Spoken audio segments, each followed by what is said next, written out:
Prior to the confirmation hearing concerning Justice Brett Kavanaugh, where he was called to task, so to speak, for allegations that came from a woman who was a teacher in the public school system, the university system, if I'm correct, of the state of California.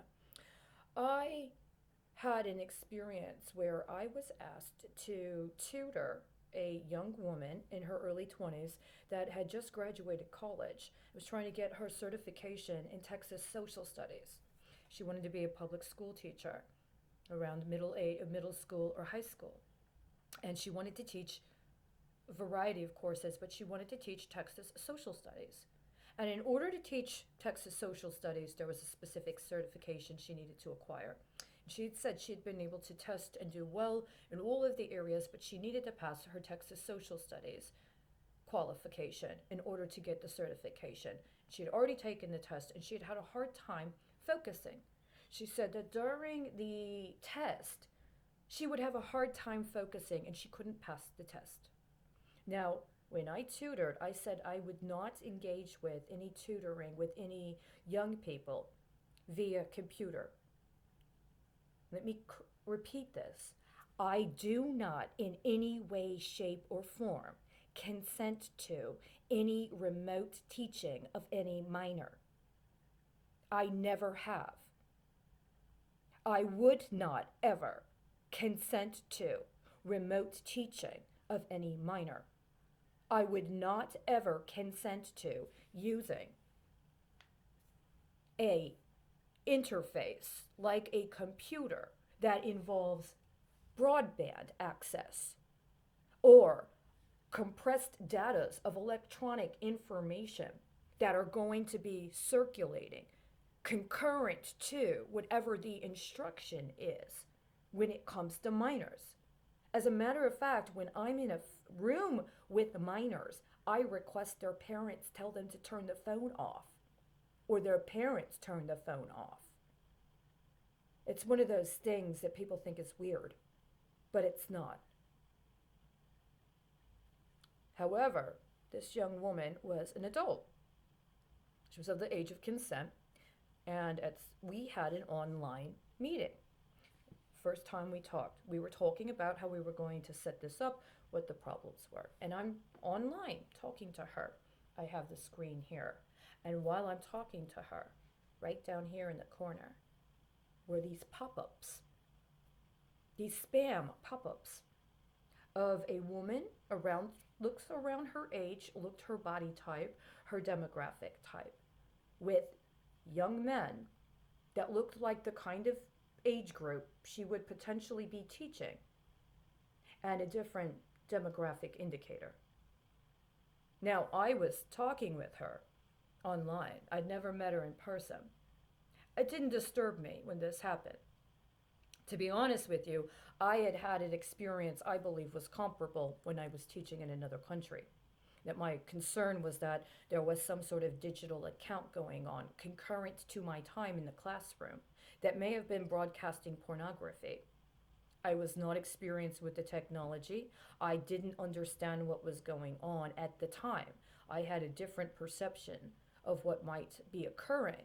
But later on, it came to my attention that part of my critique of the use of electronics in the classroom, including having cell phones on site that the students have, that their parents expect to be able to contact them at school with, had to do with an understanding that certain kinds of digital transactions have particular fintech that uses depictions of sexuality as a form of commerce.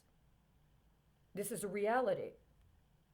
It doesn't really serve anybody any positive purpose to deny the reality of the fact that there are those that choose their banks and their commercial and financial relationships based upon a certain sense of satisfaction, and that there are those who have developed a systematology through which they provide that satisfaction using currents that run with some form of erotic imagery or sexual imagery. See, we can talk about it like an adult. We can be direct about it. Why have these conversations not happened? Why have these conversations not happened specifically regarding electronics and youth in the classroom? So, when I'm talking to this young woman online and she's talking about why she doesn't understand why she can't focus, my concern was, well, is somebody using a digital account connected to her while she's in the test specifically for that topic that has pornography, including pornography that shows images of people she might potentially teach? That would be disturbing to some people. Some people, even if it's unconscious, register that in their unconscious and it irritates them. It's not appropriate to think like that. Why are they seeing this? Why did they just hear their student say something? They didn't actually say that. Why are they looking at their student, talking to their student, and there's a overlay streaming concurrent to that student? Why did you just intercept this letter that they're passing in class when they're supposed to be doing silent study that says, what does this letter say? There's no reason these two young people should be sending notes like this to each other. These are all indications that there's something else going on. Now, is every teacher obligated to investigate this to the fullest logical result? Is every teacher obligated to understand what I've just said and be able to speak with another teacher on the level I just spoke with you? I believe they should be.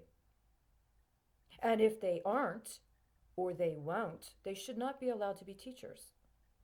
And then, once we develop and establish and maintain a professional standard, we will understand that there are certain kinds of considerations around technology and youth that are not about an encroachment on their First Amendment or an impairment of their capabilities, but rather a consideration of what's in their best interest and what allows for their unique excellence to be best cultivated outside of distractions that might tempt us into prioritizing our own desires projected onto our students.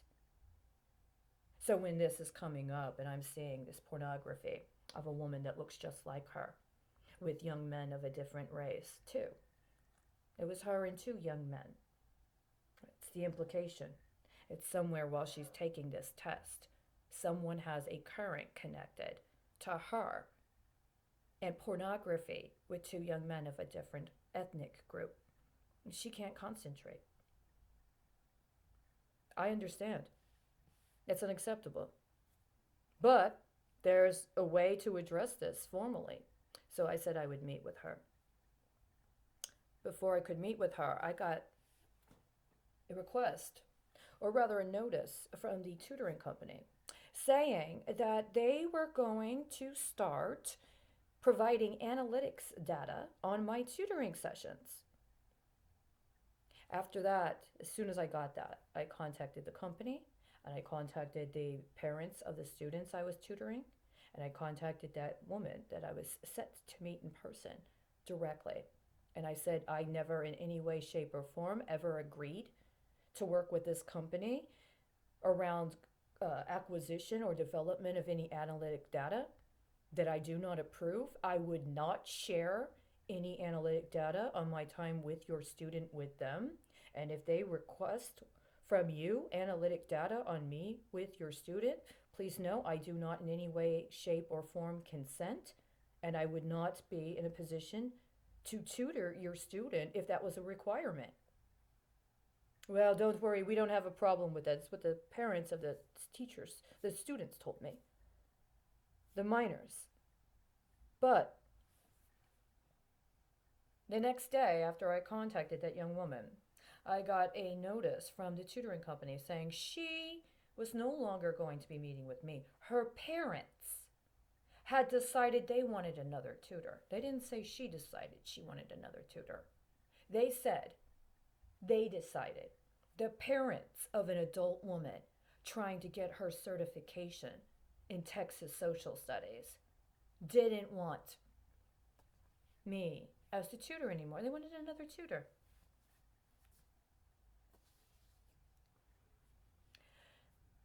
I stopped tutoring very shortly after that, and very shortly after that, I was kidnapped and I was on the streets for 3 years. Now, during that time, I just let you know, I never, in any way, shape, or form, would, did, or will consent to somebody remotely viewing or surveilling any of the efforts I would make to be engaged with education of minors and using that or data connected to that for anything. That's understood. As a matter of fact, I've even contacted the Senate Intelligence Committee through a member of the Senate Intelligence Committee specifically about that. That's how important it is. That's the level it's at. And anybody that pretends otherwise is, well, they're not fooling anybody.